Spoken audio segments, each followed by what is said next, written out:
नमस्कार, welcomes you to यमा योगा।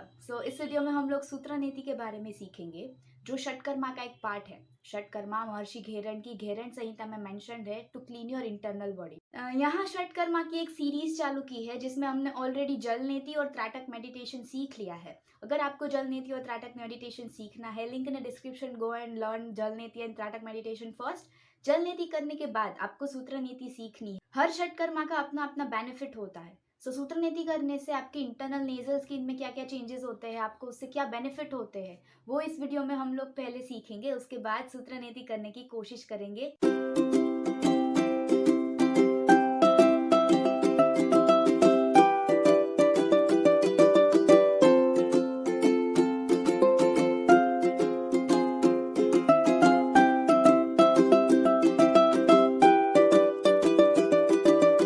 सूत्र नीति करने से पहले हम लोगों को जो हमारा कैथेटर होता है या फिर सूत्र होता है, इसको बहुत शुद्ध करना ज़रूरी होता है। फर्स्ट दिस इज़ कैथेटर, जो एक रबर की पाइप है, और this is of cotton thread.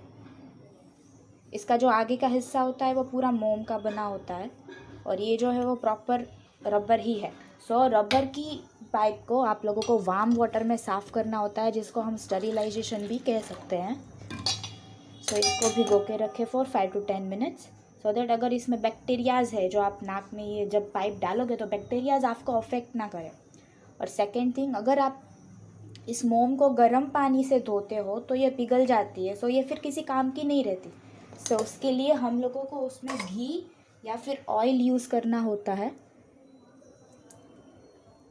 इसको हम बेसिकली घी में या फिर ऑयल में डुबा के रखेंगे थोड़ी देर, सो दैट ये बहुत सॉफ्ट हो जाती है, जिससे आपकी नाक अंदर छीलती नहीं है और ब्लड भी नहीं आता है। Just soak it for a while. जब तक 5 to 10 मिनट्स नहीं हो जाते आपको उसको ऐसे ही रहने देना है, अदरवाइज़ आपके हाथ में भी जो जर्म्स होते हैं वो इसमें लग सकते हैं, और ये बहुत आगे जाके इन्फेक्शन क्रिएट कर सकते हैं आपकी नाक के अंदर। इन लोगों को भीगने दीजिए। सूत्र नीति करने से पहले आपको आपके कैथेटर को गर्म पानी से धोना होता है, जिससे इसमें बैक्टीरिया ना रहे। अभी आप जैसे कोई फॉरेन बॉडी अपनी बॉडी के अंदर ट्रांसफ़र करते हो, तो आपकी बॉडी उसको कम्प्लीटली बाहर निकालने की कोशिश ज़्यादा करती है। ड्यूरिंग जब आप ये कैथेटर अपनी नाक में डाल रहे हो तो आपको छींक आ सकती है, आपको डिस्गस्टिंग फील हो सकता है। इट इज़ नॉर्मल, उससे घबराने की ज़रूरत नहीं। और बहुत सारे लोगों को ये मिसकंसेप्शन होता है कि अगर नाक में कुछ डालेंगे तो दिमाग में चला जाएगा, यहाँ वहाँ कहीं लग जाएगा। ऐसा कुछ नहीं होता। हमारी नाक में से एक ही रास्ता निकलता है जो गले से होकर पेट में जाता है। अगर आप कैथेटर अपनी नाक में डालते हो तो आपके गले से ही बाहर निकलेगा। अगर कैथेटर आपकी नाक के अंदर जाता नहीं है, बहुत फोर्सफुली आपको डालना नहीं है, उसको ऐसे बस सिंपली रोटेट करना है, जिससे वो अपने आप अंदर चला जाए।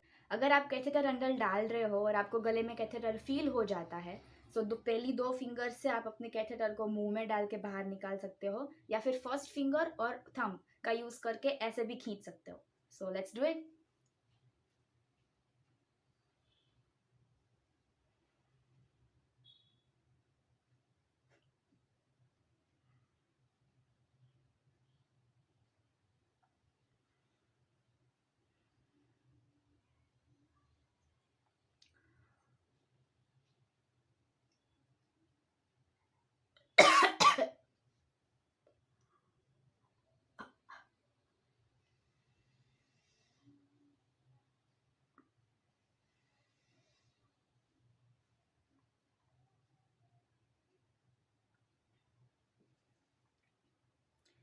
जैसा कि आप देख सकते हो, इसमें थोड़ा सा म्यूकस है वो फंस गया है।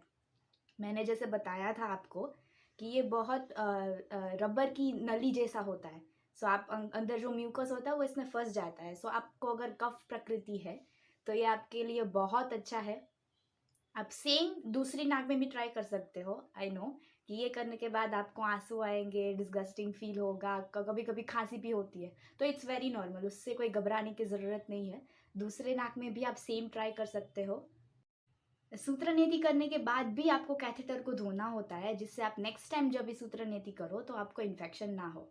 It is very easy. अगर आप फर्स्ट टाइम कर रहे हो तो डेफ़िनेटली एक घबराहट होती है कि लग जाएगा या फिर कैसे होगा, नहीं हो रहा है, छोड़ देंगे।